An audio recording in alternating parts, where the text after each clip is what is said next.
그래서 오늘 시장을 뭐 한마디로 정리를 한다 그러면 결국 떨어진 종목들에 관심을 가질 게 아니고 올라가는 말에 추격 매수해야 되는 그런 전략이 단기적으로 통할 것 같다. 그러면 현대차가 결국 이게 비싼 가격이 아니다라는 인식이 좀 되면서 오늘 110조 원까지 도달하면서 마감이 됐습니다. 뭐 결국 저는 단기적으로 보면 SK하이닉스가 추가 상승이 더 나올 가능성이 높다. 그래서 이노 와이어리스를 우리가 좀 탑픽으로 좀 보는데, 안녕하세요. 천하투자전문의 김범준 대표입니다. 오늘 21일 마감 시장 들어가 보도록 하겠습니다. 자, 오늘 코스피가 4,900선을 다시 탈환을 했고요. 뭐 코스닥은 다시 950 내외로 마감이 됐습니다. 2.5%나 좀 떨어졌어요.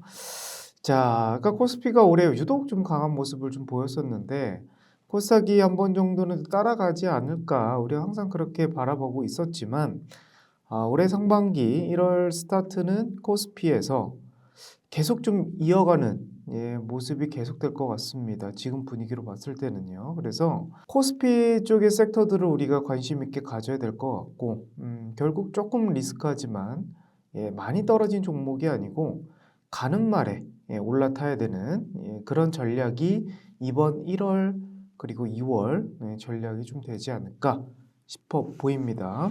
일단 오늘 뭐 어제 마감 시황에도 설명드렸지만 어제는 상승 종목들이 압도적으로 좀 많았었거든요. 근데 오늘은 확실히 미국 증시에 좀 영향이 좀 있었던 것 같아요.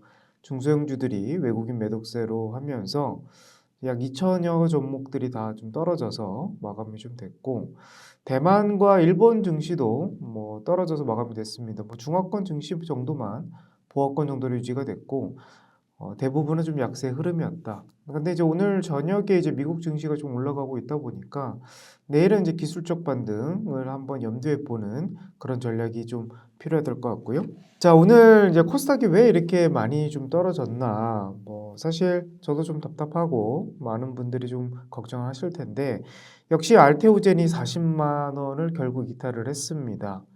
제가 이제 중요하게 봤던 자리가 40만 원인데 사실 그렇게 악재라고 좀 보여지지는 않거든요. 뭐 기관 입장에서도 그렇고 일반적인 주식을 분석하는 입장에서 봤을 때는 사실 이제 알테오젠이 20% 넘게 떨어질 만한 그런 요소였나?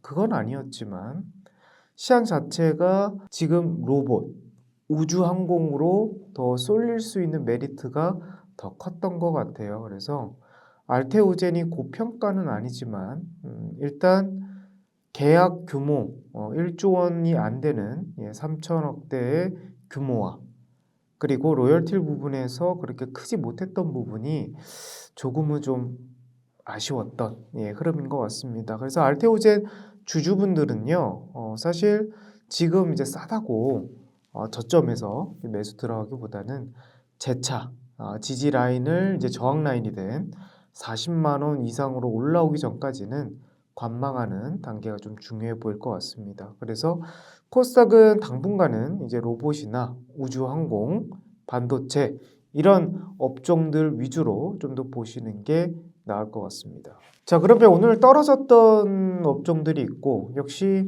가는 말이 계속 가는 섹터가 있는데요. 바로 로봇 섹터들입니다. 현대차가 지금 이제 자회사 이제 보스턴 다이내믹스가 이제 상장을 준비 중이다. 이런 이야기가 나오면서 지금 오늘 또 탄력을 받았거든요. 근데 그 보스턴 다이내믹스의 시총 구조를 보니까 지금 평가받는 게 약 한 30조 원 내외로 평가를 받고 있습니다. 그러면 현대차가 결국 이게 비싼 가격이 아니다라는 인식이 좀 되면서 오늘 100조 원을 돌파하고 110조 원까지 도달하면서 마감이 됐습니다. 뭐 휴림 로봇, 뭐 SL, 느로메카 등 로봇 관련주 또는 이제 자동차 부품주들이 오늘 힘을 가장 좀 강하게 받았던 좀 하루였고요. 그러면 이제 우리가 여기서 이제 단기적으로 우리가 어떻게 대응 전략을 좀 봐야 될까라는 고민이 좀 되실 것 같아요. 오늘 현대차가 올라가는 걸 좀 보니까 결국 시총 상위권, 그러니까 확실하게 메리트가 있고 확실하게 영업이익이 나올 수 있는 그런 종목들로 계속 수급이 쏠릴 것 같은 분위기가 계속 나옵니다. 그래서 결국 저는 단기적으로 보면 SK하이닉스가 추가 상승이 더 나올 가능성이 높다. 그리고 다음 주에도 이제 잠정 실적 발표가 있기 때문에 거기에 따른 기대감도 충분히 좀 보인다. 그래서 지금 삼성전자와 현대차, SK하이닉스 이 세 종목이 지금 시총이 1,500조가 넘어가거든요. 그런데 이제 코스피가 지금 5,000포인트를 도달 과정에 있기 때문에 이 세 종목의 캐파는, 그러니까 사이즈는 더욱 커져갈 수밖에 없다. 이렇게 보고 있고, 물론 이제 단기적인 현대차는 너무 급등이 나왔기 때문에 아직 오르지 않은 SK하이닉스가 현실적인 대안처가 될 수가 있을 것 같습니다. 그러면 이제 중소형주에서 우리가 어떻게 좀 또 발굴할 수 있는 섹터들을 한번 찾아보니까 결국 이제 이렇게 시장이 좀 변동성이 크고 어려울 때는 결국 방어주 섹터들이 좀 올라올 가능성이 높겠거든요. 결국 방어주 하면 대부분 통신주들이 강한 모습을 보이는데 대표적으로 SK텔레콤, KT 그리고 LG유플러스가 있습니다.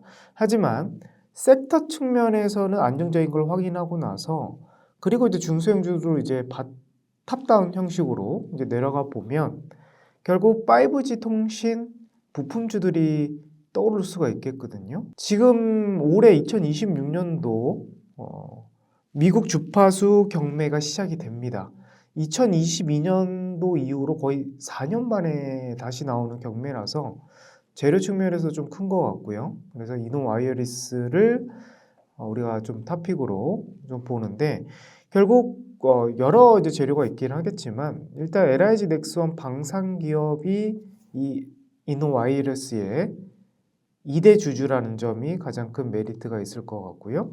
그 차트적으로 한번 살펴보면 현재 단기 고점 라인 26,000원을 돌파해서 지금 상단에 안착이 된 모습입니다. 그러면 이 종목은 26,000원 선만 지지가 된다고 하면요.